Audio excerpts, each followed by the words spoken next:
கிறிஸ்துவுக்குள் அன்பான கர்த்தருடைய பிள்ளைகள் யாவருக்கும் ஆண்டவராகிய இயேசு கிறிஸ்து நாமத்திலே இந்த காலை வேளையிலே உங்களுக்கு வாழ்த்துதலை நான் சொல்லிக் கொள்கிறேன்.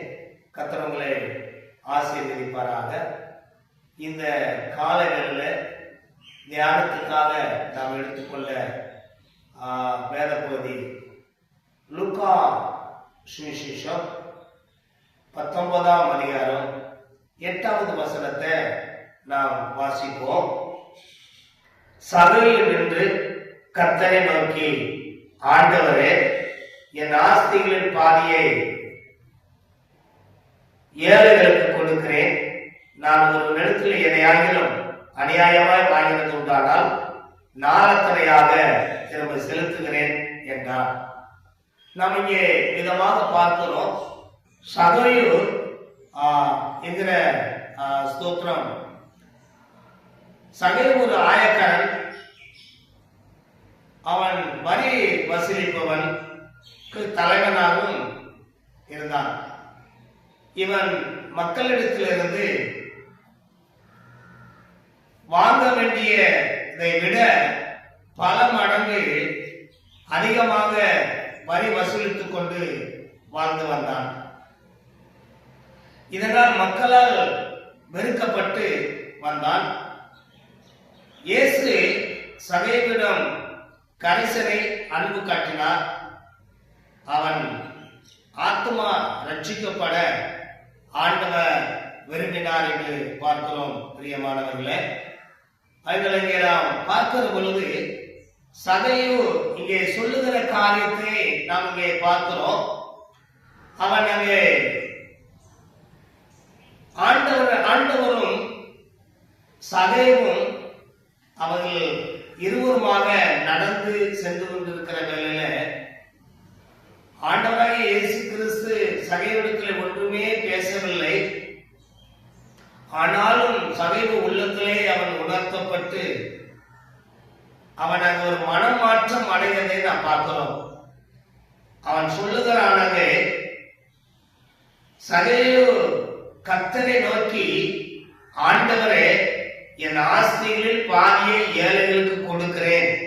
நான் ஒரு நிலத்தில் எதையாலும் அநியாயமாய் வாங்கினது உண்டானால் நாளத்தனையாக திரும்ப செலுத்துகிறேன் என்று சொல்லுகிறார். இங்கே சகையுடைய ஒரு மனம் திரும்புதலை, ஒரு மனமாற்றத்தை, ஒரு மனம் திரும்பின மனிதனாக நாம் இந்த இடத்துல அவனை பார்க்கிறோம். எனக்கு அன்பான அருமையான தேவனுடைய பிள்ளைகளே, இங்கே சகையுடைய வாழ்க்கையில ஒரு மனமாற்றம் உண்டாகிறதை நாம் பார்க்கிறோம். அவன் சொல்லுகிறான், அநியாயமாய் வாங்கினது உண்டானால் நாளத்தனையாக திரும்ப செலுத்துகிறேன் என்று அவன் சொல்லுகிறதை நாம் பார்க்கிறோம். இவ்விதமாக நாம் பார்க்கிற பொழுது சகையு கர்த்தரை நோக்கி, நான் நல்லதை செய்ய விரும்புகிறேன். என் பணத்தில் பாதியை ஏழைகளுக்கு கொடுப்பேன். நான் யாரையாவது ஏமாற்றி இருந்தால் அவனுக்கு 4 மடங்கு பணத்தை திரும்ப கொடுப்பேன் என்று அவன் ஆண்டவரிடத்தில் சொல்லுகிறதை நான் பார்க்கிறோம். இதனால அவனுக்கு 4 மடங்கு பணத்தை திரும்ப கொடுப்பேன் என்று அவன் சொல்லுகிறதை நான் பார்க்கிறோம். இந்த இடத்துல சகையுடைய ஒரு மனம் திரும்புதலை, ஒரு மனமாற்றத்தை நாம் இங்கே பார்க்கிறோம். சூத்திரம், அவன் அங்கே ஒரு அதிகாரத்தில் இருந்தான். வரி வசூலிக்க கூடியதான அந்த ஆயக்காரர்களுக்கெல்லாம் தலைவனாக இருந்தான். அவன் அநியாயமாக அவன் பணத்தை அவன் வசூல் செய்ததனால ஜனங்கள், மக்கள் அவனை வெறுக்க ஆரம்பித்தார்கள். அவன் அங்கே வெறுக்க ஆரம்பித்த அந்த நாட்கள்ல அவன் எப்படி இயேசுவை குறித்து அவன் கேள்விப்பட்டிருந்தான். எப்படியாவது இயேசுவை நான் பார்க்க வேண்டும் என்று அவனுக்குள்ள ஆசை. அவன் குள்ளனாய் இருந்தபடியினால எரியோவுக்கு ஆண்டவரை இயேசு கிறிஸ்து அந்த வழியாக வருகிற பொழுது அங்கு இயேசு வந்திருக்கிறார் என்று சொல்லி சகையில் கேள்விப்பட்டு இயேசுவை பார்க்கும்படியாக அங்க போகிறார். அப்படி போகிற வேளையில அங்க ஜனக்கூட்டங்கள் ஆண்டவரை இயேசுவை நெருக்கிக் கொண்டு இருக்கிறதை, அவர் சுற்றிலும் சூழ்ந்து இருக்கிறதை அங்கே நாம் பார்க்கிறோம். இந்த சூழ்நிலையில சகைவு ஆண்டவரை இயேசுவை பார்க்க முடியவில்லை. அப்படியாக அவன் என்ன செய்கிறான் என்றால், ஆண்டவர் போகும் வழியை அறிந்து ஒரு காட்டு பாதை வழியாக கடந்து செல்கிறான். அந்த காட்டுல ஒரு அத்திமரம் இருக்கிறது. அந்த அத்திமரத்திலே ஏறி உட்கார்ந்து கொள்கிறான். ஆண்டவராக இயேசு கிறிஸ்து அவருடைய பணியை முடித்து, ஊழியத்தை முடித்து விட்டு அந்த வழியாக செல்லுகிற பொழுது அவர் அந்த காட்டத்தி மரத்துக்கு கீழே போய் நின்று, அங்கே சகைவே நீ சீக்கிரமாய் இறங்கி வா, இன்றைக்கு நான் உன் வீட்டிலே தங்க வேண்டும் என்று சொல்லி ஆண்டவர் அங்கே அவனிடத்தில் சொல்லுகிறதை நாம் பார்க்கிறோம். அவன் ஆண்டவரை பார்க்க வேண்டும் என்றுதான் சகைவு நினைத்து காட்டத்தி மரத்தில் போய் ஏறி அங்கே உட்கார்ந்து அமர்ந்து கொண்டார். அந்த மரத்துல இலைகள் அடர்ந்து இருந்தது. ஆனால் மனிதர்கள் அங்கே அமர்ந்திருப்பதை அங்கே என்ன செய்ய முடியாது என்றால் யாரும் காண முடியாது. ஆனால் ஆண்டவர் அந்த இடத்துல போன உடனே அவர் என்ன செய்தார்கள் என்றால், அங்கே ஸ்தோத்திரம், அவனை சீக்கிரமாய் இறங்கி வா என்று சொல்லுகிறார். இன்றைக்கு நான் ஒரு வீட்டுல தங்க வேண்டும் என்று சொல்லுகிறார். அப்படி சொல்லுகிற பொழுது அவன் வேகமாக சகைவு அந்த காட்டுக்கு மரத்திலிருந்து இறங்கி வருகிறான். ஆண்டவரும் சகைவு வீட்டுக்கு அவர்கள் போய்கொண்டிருக்கிறார்கள். அப்படி போய்கொண்டிருக்கிற பொழுதுதான் அங்கே உள்ளத்திலே ஒரு உணர்த்தப்பட்டவனாய், உள்ளத்திலே குத்தப்பட்டவனாக அங்கே சகைவு என்ன செய்தார், தான் செய்த தவறுகள் உணர்ந்தவனாக, குற்றம் உணர்ந்தவனாக ஆண்டவர்களிடத்துல இவ்விதமாக நாம் சொல்லுவதை நாம் பார்க்கிறோம்.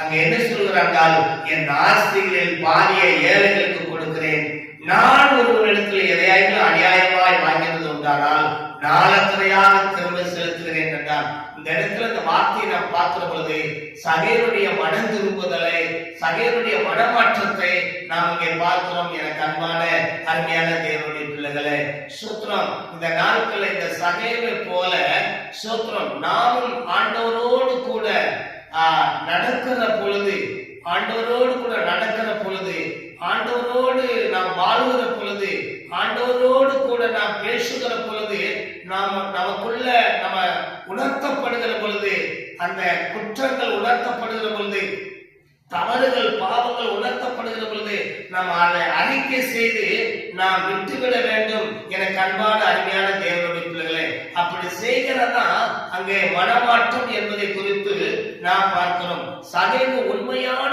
பாவ அறிக்கையும் கிறிஸ்துவின் மேல் உள்ள உண்மையான விசுவாசத்தையும் அவன் கொண்டிருந்தான். பாவமான வாழ்க்கையிலிருந்து பக்தியான வாழ்க்கைக்கு அவன் அங்கே மாற தீர்மானித்து விட்டான். என கண்பான அருமையான தேவனுடைய பிள்ளைகள், இன்றைக்கு இந்த வார்த்தையை கேட்டுக் கொண்டிருக்கிற தேவனுடைய பிள்ளைகள் யாவரும் உங்களுடைய வாழ்க்கையில அந்த உணர்வுகள் வருகிற பொழுது நீங்களும் உண்மையாக அந்த பாவங்களை, அந்த குற்றங்களை, தவறுகளை அறிக்கை செய்து கிறிஸ்துவின் மேல் உண்மையான விசுவாசம் கொண்டு நீங்கள் உண்மையான பக்தியான வாழ்க்கைக்குள்ள நீங்க திரும்புகிற பொழுது கர்த்தர் உங்களை சகைவு போல ஆசீர்வதிக்க முடியும்.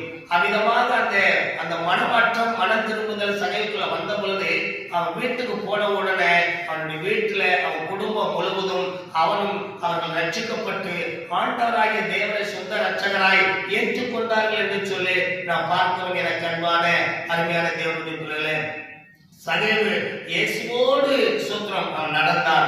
இன்றைக்கு எனக்கு அன்பான அருமையான தேவனுடைய பிள்ளைகளே, சூத்திரம் நாம் இயேசுவோடு பழகுகிற, இயேசுவோடு நடக்கிற, இயேசுவோடு வாழ்கிற எந்த மனுஷனும் பாவத்தில் நிலைத்திருக்க அங்கே விரும்ப மாட்டான் என்று சொல்லி இந்த பகுதியிலே நம்ம பார்க்கிறோம். நீங்கள் இன்றைக்கு எப்படி இருக்கிறீர்கள் என்பதை சற்று சிந்தித்து பாருங்கள். நம் ஆண்டவரோடு நாம் பழகுகிறோம், ஆண்டவரோடு நடக்கிறோம், ஆண்டவரோடு வாழ்கிறோம். ஆனால் நாம் சகைவை போல ஒரு உணர்வடைந்து நாம் மனம் திரும்புதல் நம்முடைய வாழ்க்கையில் இருக்கிறதா என்பதை சற்று நாம் சிந்தித்து பார்க்க வேண்டிய எனக்கு அன்பான அருமையான தேவனுடைய பிள்ளைகளே. அதனால் இந்த நாட்கள் நாம் ஒரு மனம் திரும்பி ரட்சிக்கப்பட்ட ஒரு வாழ்க்கை வாழ்வோமானால் ஆண்டவருடைய அந்த ஆசீர்வாதம் நமக்கு கிடைக்கும் என்பதிலே சந்தேகமில்லை. இன்னும் கூட ஒரு நபரை கூட நம்ம பார்க்கலாம். ஸ்தோத்திரம். யோனா தீர்க்கதரிசி குறித்து நம்ம பார்க்கிறோம். அங்கே யோனா அங்கே 2ஆம் அதிகாரத்துல நம்ம பார்க்கிற பொழுது 7-6 வசனங்களை பார்க்கிற பொழுது யோனா தேவ கட்டளையை மீறி நினிவேக்கு போக ஆண்டவராகிய தேவன் அவனுக்கு கட்டளை கொடுத்த பொழுது அதை அவன் அங்கே விட்டு தேவ சமூகத்தை விட்டு அவன் தர்சீசுக்கு அங்கே விலை கொடுத்து டிக்கெட் வாங்கி அவன் அங்கே கப்பலிலே அவன் பயணிக்கிறத நாம் பார்க்கிறோம். அந்த தேவ கட்டளையை மீறி செல்லுகிற பொழுது தேவ திட்டத்தை தேவ சித்தத்தை மீறி ஒரு தேவனுடைய பிள்ளை போகிற பொழுது அங்கே ஏற்படக்கூடியதான விளைவுகள் என்ன என்றால் அங்கே இழப்பு, சேதம், நஷ்டம், ஆபத்து அங்கே ஏற்படுகிறதை பார்க்கிறோம். இந்த சூழ்நிலையில அங்கே கப்பல் மூழ்க போகிற ஒரு சூழ்நிலையை பார்க்கிறோம். கப்பல்ல இருக்கிற பயணிகளின் மாலுமிகளும் அங்கே சூத்திரம் கப்பல்ல இருக்கிற வெயிட்டான பொருட்களை தூக்கி அங்கே கடல்ல போடுகிறார்கள். ஆனாலும் அங்கே அவை நிற்கவில்லை, மூழ்கக்கூடிய சூழ்நிலையை காணப்படுகிறது. இந்த நிலைமையில எல்லாம் இங்க டிக்கெட் செக் பண்ணி பார்க்கறாங்க. எல்லா நபர்களுக்கான ஒரு நபரை மாத்திரம் காணும். ஆனா யோனா கப்பலோட அடித்தட்டுல போய் அவன் நன்றாக அவன் தூங்கிக் கொண்டு இருக்கிறதை கண்டுபிடித்தார்கள். அவனை தட்டி எழுப்பி கேட்கிற பொழுது அவன் அங்கே நீ எங்கே போகிறாய், நீ என்ன செய்கிறாய், நீ யார் என்பதை கேட்கிற போது நான் எபிரேயன் என்று சொல்கிறான். நான் தேவ சமூகத்தை விட்டு வழிவிலகி நான் தர்சீசுக்கு நான் போகிறேன் என்று சொல்லி அங்கே சொல்லுகிற சம்பவத்தை நம்மளால அங்கே பார்க்க முடியும். அதனால் இதனால அங்கே அவனுக்கு அவன் கடைசியாக சொன்னான், யோனா என்னை இந்த கப்பலில் இருந்து கடலில் என்னை தூக்கி போடுங்கள், இந்த ஆபத்து இந்த விபத்து எல்லாம் உங்களுக்கு அது நின்றுவிடும் என்று சொல்லி அவன் சொல்லுகிறான். அப்படி சொல்லுகிறவர்கள் அவன் தூக்கி கடல்ல போட்ட பொழுது அங்கே ஒரு பெரிய மீனுக்கு தேவன் கட்டளையிட்டார். அது அவனை ஒழுங்கி விட்டது. அவன் மீன் வயிற்றில் 3 நாள் அவன் என்ன செய்கிறார்கள், அவன் அங்கே இருக்கிறான். அங்கே இருக்கிற பொழுது ஸ்தோத்திரம் அந்த மீனின் வயிற்றில் அங்கே யோனா ஒரு மனம் திரும்புதலை நாம் பார்க்கிறோம். அங்கிருந்து விண்ணப்பம் செய்கிறான். அவன் விண்ணப்பம் செய்கிற பொழுது அவன் விண்ணப்பத்தை அங்க தேவன் அங்க என்ன செய்கிறார், அங்கே கேட்கிறார். அதை கேட்டு அவன் உணர்வடைந்து மனம் திரும்பி விண்ணப்பிக்கதை கேட்டு அவனை மீண்டுமாக அந்த ஸ்தோத்திரம் கடலுடைய கரையில அந்த மீன் அவனை வெட்டி விடுகிறதை நாம் பார்க்கிறோம்.